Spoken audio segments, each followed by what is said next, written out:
Last বেশ কয়েকটা ভিডিওতে আপনাদের সাথে আমরা কথা বলছিলাম ফুড ট্রেন্ডস নিয়ে, এবং তার মধ্যে একটা অ্যাসপেক্ট হলো ফুড ফিয়ার মঙ্গারিং অথবা খাবার সংক্রান্ত ভীতি তৈরি করা জনগণের মধ্যে।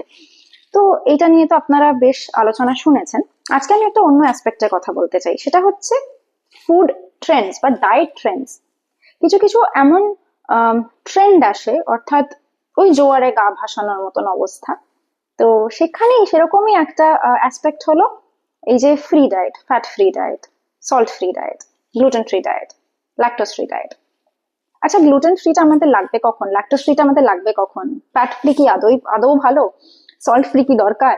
এই প্রশ্নগুলো করতে শিখুন। প্রথম কথা, সল্ট ফ্রি ডায়েট বা সল্ট একদম বন্ধ করে দেওয়া, সেটা কিন্তু স্বাস্থ্যের জন্য ভালো নয়।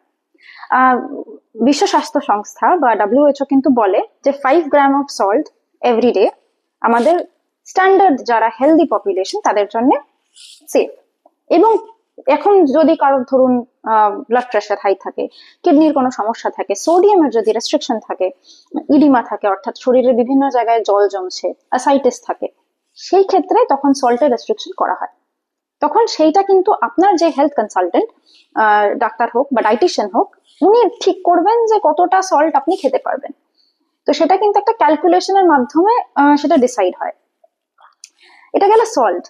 ফ্যাট ফ্রি ডায়েট, না, ফ্যাট একটা অত্যন্ত গুরুত্বপূর্ণ নিউট্রিয়েন্ট, সেটাকে বাদ দিয়ে দেওয়ার কোনো জায়গা নেই, বাদ দিতেও হবে না, কিন্তু পরিমাণ দরকার, পরিমিতভাবে খাওয়া দরকার, এবং ডাইভার্সিটি দরকার। আপনি একটা সেম সোর্স অফ ফ্যাট যদি খেয়ে যান, তাহলে আপনার যে বিভিন্ন ধরনের ফ্যাটি অ্যাসিডের রিকোয়ারমেন্ট সেটা মিট হবে না।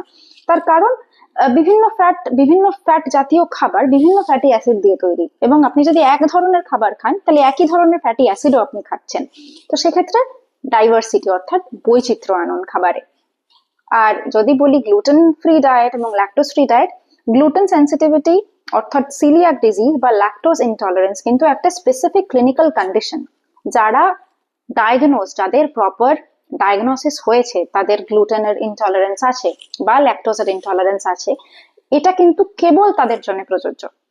কিছু ক্লিনিক্যাল কন্ডিশন থাকতে পারে, স্পেশাল কন্ডিশন, যেমন কোনো পোস্ট সার্জিক্যাল সিচুয়েশন বা টেম্পোরারি কোনোভাবে গাট হেলথ একটু সমস্যা হচ্ছে গাট হেলথে, সেই ক্ষেত্রে অনেক সময় গ্লুটেন বা ল্যাকটোজের একটু সেন্সিটিভিটি হতে পারে, বাট সেটা অ্যাকিউট, সেটা ক্রনিক নয়। তো সেক্ষেত্রে সাময়িকভাবে আপনাকে হয়তো একটু এটার অ্যাডজাস্টমেন্ট করতে হতে পারে। তাই এগুলোর ভয় পাওয়ার কোনো কারণ নেই, হঠাৎ করে ট্রেন্ডে গা ভাসিয়ে দেওয়ারও কোনো কারণ নেই। অধিকার আপনার ইনফরমেশনের, সেই অধিকারটা প্রয়োগ করুন, ইনফরমেশন নিন, সঠিক ইনফরমেশন কে বাছতে শিখুন এবং খাবারে ভয় পাওয়াটা বন্ধ করুন।